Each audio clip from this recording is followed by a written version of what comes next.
In the summer of 1941, a young high school girl met a young man at the shore, and a friendship blossomed. Hundreds of letters and years later, not even a global war could separate them. This is the beginning of their love story, a story that lasted for 63 years.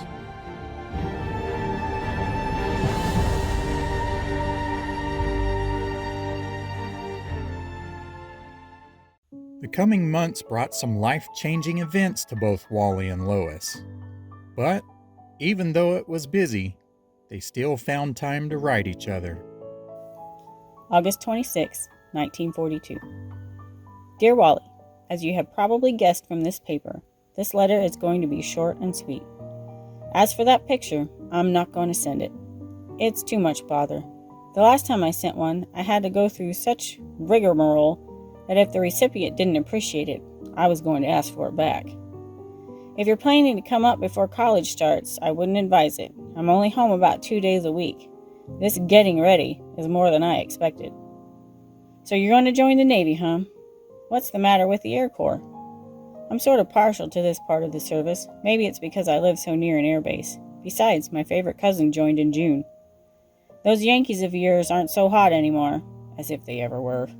Who am I to mention what team beat them 3 out of 4 games? After using my sleepy brain to its utmost, I can think of no more to write, so the best thing to do is in this note. See you in Providence, Lois. P.S. I have just reconsidered. Maybe I can dig up a snapshot and send to you. Don't count too much on it, though. Isn't this paper nuts? September 12th, 1942. Dear Wally, well, here I am. Golly, it doesn't seem possible. Everything is just fine, and although the homework is hard, the teachers seem fair. However, the worst teacher teaches shorthand, my worst subject. Freshman initiation is next week. Golly, I think I'll go home. Besides having to wear and do different things every day, we have these things to do every day for a week, if you can make sense of that. There are a couple of girls from New Britain here, Jane Rawlings and Lois Malmgren. Lois says she thinks she knows you. Living in the dorm is lots of fun. We all gather together and do homework. At least we try to. About being partial to one branch of the service, it's fine, and there is a reason. But so what? I know plenty of sailors and soldiers too. It really doesn't make a bit of difference. Don't forget, you won't be very far from Providence when you're in Newport. However, you can only come on Wednesdays, Fridays, Saturdays, and Sundays. Those are the orders. If it's possible, let me know first because our house mother has to know with whom and where I'm going. They're very careful here. Well, it's midnight and some of the gals are still in my room, so I can't go to bed. I'll sleep it off tomorrow. Don't forget to write. It's one way of keeping morale up. Sincerely, Lois. September 21st, 1942. Dear Wally, well, you're in the Navy. How does it feel to be a sailor? Just be careful and don't get drowned in that puddle at Newport.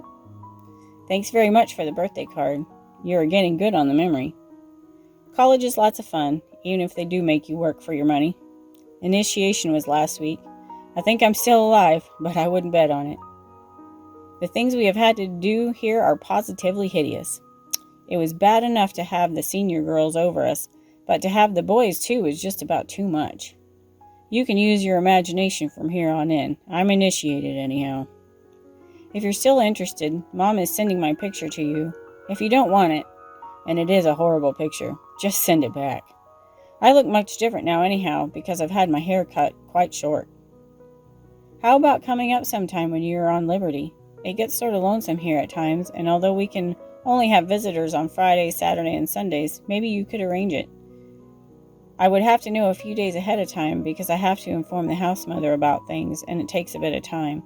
The telephone number is MA0481, so you can always call. Well, I have about 6 more letters to write tonight, so I'd better close now. Sincerely, Lois. How about having your picture taken? Dear Wally, Lois asked me to mail her picture to you, which I am doing with this note. I am sorry we didn't see you before you left for the Navy, but perhaps you will be able to see Lois down there. It would be best for you let her know, so she would be there as the girls often go to the movies on their free evenings. How do you like your new life? Rather different from your former way of living, eh? This is a lonesome home since Lois went away to school. We miss her terribly, but she isn't so far away, so we are able to see her once in a while. She is coming home October 9th for a long weekend, and then going back on the 12th. We went down to see her the day after her birthday. We cannot go very often because of gas and tires. Well, I must write Lois now, so I will close with sincere best wishes from the Mr. and myself. Sincerely, Lois's mother.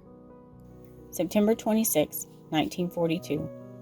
Dear Wally, well, I waited patiently for that telephone call, but it didn't come. School is just the same. They've switched our classes around again. Gee, I'll be glad when they get everything straightened out. There was a Marine, 2 sailors, and 2 soldiers over to school Thursday recruiting students.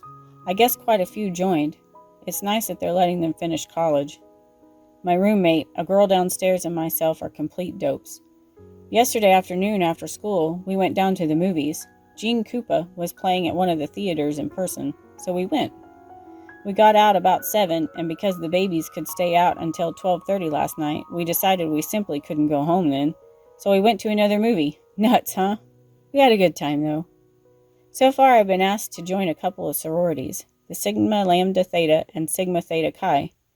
The latter is a national sorority, and the dues are pretty steep. I'll have to see how the good old allowance holds out.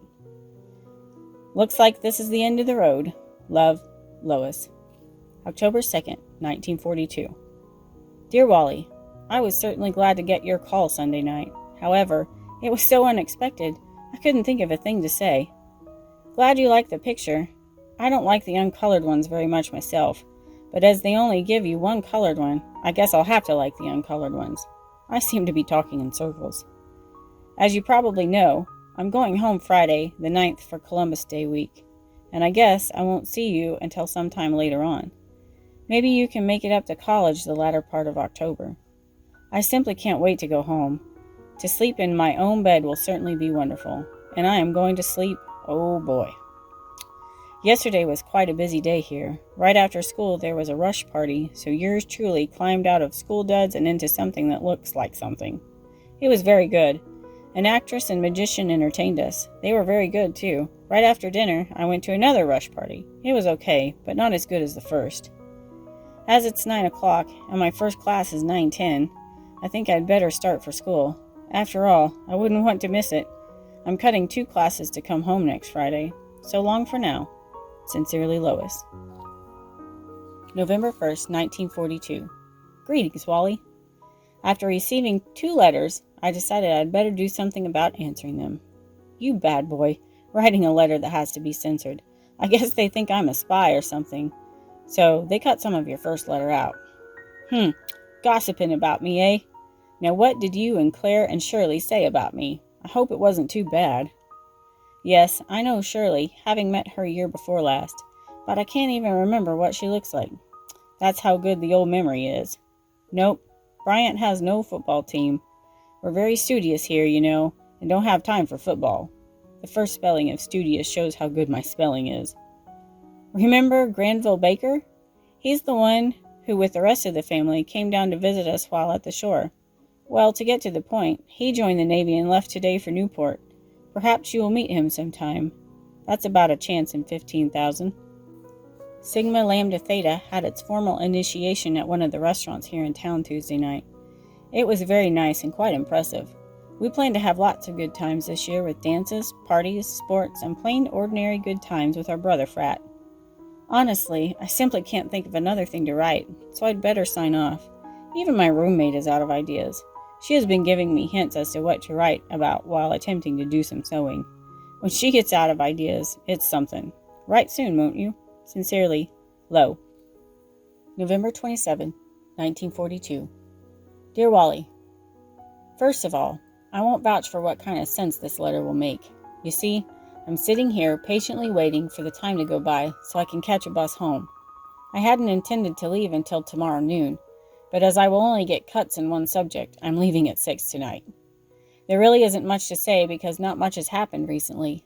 I guess I told you I went to the Brown Holy Cross game a couple of weeks ago. It was terribly exciting, more so because Brown was the victor. I just asked my roommate what to write again. I guess it's just the nature of the beast. Ah, an idea! This happened last Thursday night, and we surely had plenty of fun for a while. You see, on 3 nights of the week, we have to be in by 7:30. Well, it just so happened that Lois Malmgren and Carol, my roommate, went down street and didn't get back in time. When it got to be 8 o'clock and they hadn't returned, we decided to investigate. And there is a door in my room which goes out onto an upper porch. We all marched out and looked down, and there, sure enough, was Carol and Lou trying to climb the fire escape. The only hitch being that the fire escape is about 4 feet from the ground. Well, Carol managed to boost Lou up, but she was still on terra firma. We threw out a lot of brilliant ideas, tried a few, but always found a flaw in them, of course. This all went on without the knowledge of the house mother. Lord pity us. If she had found out about it, we would have been campus for so long it wouldn't have been the least bit funny. To make a long story short, we threw everything from a hassock to a ladder down in hopes Carol could use them, but it was impossible. About 8:15, we finally managed to get Carol in by sneaking her through one of the girls' rooms, which has a door opening on the back entryway. Quite a night. Guess I'll have to call an end to everything and get ready to go. I don't want to miss the bus. Golly, that would be dreadful. Sincerely, Lois. P.S. Heard from my cousin from Tyndall Field yesterday. He is instructing Clark Gable how to be a gunner. December 29th, 1942. Hi there, Wally. Appreciate this letter, sailor. It is being written by candlelight. Don't ask me what's wrong. I haven't the faintest idea. I was writing a letter, and all of a sudden the lights dimmed and went out. I had to finish it, Abe Lincoln style, and decided if he could do it, I could do it too. So here am I. We had a nice Christmas, as we always do, and received many nice gifts. My favorite, though, is from Dad. It's a beautiful fur coat, and do I ever adore it. I don't think I was ever so surprised when I got it. I'm afraid I won't get over the shock for quite some time to come. Vacation began the 18th, and as you can imagine, it was wonderful to be home. All the other kids are home from college around and about, so I've been quite busy since my arrival home. Before I came home for vacation, I went over to Providence College to see a basketball game against Springfield College. My roommate knew one of the fellows on the Springfield team and wrote asking her over to see the game, so little Lois went along too. It was a good game, although Providence finally won, 65-57. We felt like a couple of lambs in the midst of a pack of wolves, as Providence College is anything but co-ed, and when you put about 25 girls in an auditorium filled with 200 college boys, ouch. As you say, I can man my situation. Boy, I sure manned it. Okay, so it's corny. Incidentally, to show how queer fate is, the Sunday night before Thanksgiving, a Rodney Pendergrass came up to Salisbury Hall to pay a visit. I think he was a junior at Brown. Anyway, he was one of the many killed in that Boston fire. Gee, this world certainly plays a lot of tricks. Speaking of Brown, I was invited to a Brown house party the weekend I came home, but decided against it because of Christmas being so near and my hurry to get home. The gals around here think I was off the beam when I made my decision. However, my escort was from New York and frequents such places as the Stork Club, Cafe Society, and the Rainbow Room, and I was just a bit afraid that he'd get tipsy on me, and then what would happen? I'm not too sure of these prep school products after living in a town full of them. I've been wondering for the past 2 pages whether to bring up the subject or not, but finally decided to. Just what is this business about only being able to write once a month? I'm afraid I write too many soldiers and sailors to swallow that line. Guess I'll let you think up a good excuse now, so I'll close and expect your next letter on or about January 29th. Lois.